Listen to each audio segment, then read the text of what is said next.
একটু কোটা প্রসঙ্গে আরেকটু কথা বলি। আমাদের তরুণ প্রজন্মকে ভুল বুঝিয়ে মুক্তিযুদ্ধের মুখোমুখি করা হয়েছে, এটা খুবই দুর্ভাগ্যজনক। আরেকটা খুবই ভুল ধারণা তৈরি করা হয়েছে যে কোটা এবং মেধা, মনে হতে পারে যে যারা কোটায় চাকরি করে তাদের কোনো মেধা নেই, কিন্তু আবেদন করার ক্ষেত্রে কোটা লাগে না, প্রিলিমিনারিতে কোটা লাগে না, লিখিততে কোটা লাগে না, একদম শেষ মুহূর্তে গিয়ে কোটা অ্যাপ্লাই হয়। তখন আসলে মেধায় সবাই সমান। এখন আমার সামনে যদি দুইটা অপশন থাকে যে দুইজনই সমান মেধাবী, একজন মুক্তিযুদ্ধের সন্তান, একজন রাজাকারের সন্তান, আমি অবশ্যই মুক্তিযুদ্ধের সন্তানকে চাকরি দিতে চাই। জি, সেটা একটা। ফলে মেধা এবং কোটা খুব সহজে মানুষকে বিভ্রান্ত করা যাচ্ছে যে সব মেধাবীরা চাকরি না নিয়ে কোটার চাকরি। আপনাকে খুবই ধন্যবাদ যে আপনারা গত 10-12 দিন ধরে আন্দোলন হচ্ছে, আপনারা অসীম ধৈর্যের সাথে আন্দোলন মোকাবেলা করছেন, এবং যারা আন্দোলন করছে আমি তারা সংক্ষুব্ধ, চাকরি না পেয়ে বঞ্চিত, তাদের ক্ষোভের সাথে আমার খুবই একমত।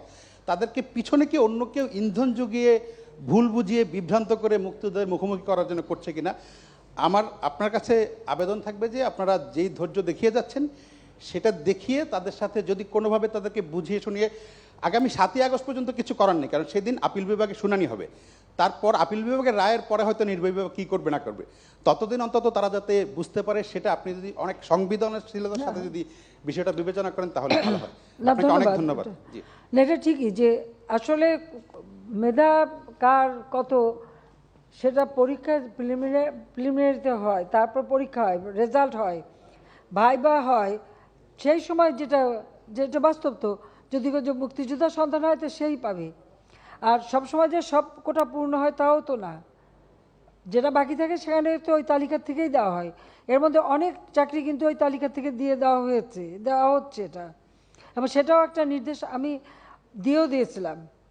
কাজে এটা কিন্তু আছে, কিন্তু সেখানে অবশ্যই মুক্তিযুদ্ধ অগ্রাধিকার পাবে, এটা তো দিতেই হবে। এখন এই যে মেধা আর কোটা নিয়ে, তো কোটা আর মেধা তো এক জিনিস না, তো এইখানে দ্বন্দ্বটা সৃষ্টি করে, এটা একটা ট্যাকটিস।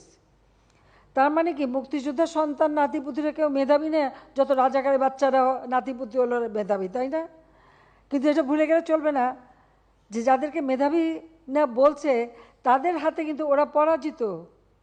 যুদ্ধে কিন্তু মুক্তিযোদ্ধারাই জয়ী হয়েছিল, রাজাকাররা জয়ী হয় নাই, তারা পাকিস্তানিদের পদলেহন করেও পরাজিত হয়েছিল। এই কথাটা তো মনে রাখা উচিত যে তারা তো পরাজিত হয়েছিল। তাদের মেধাটা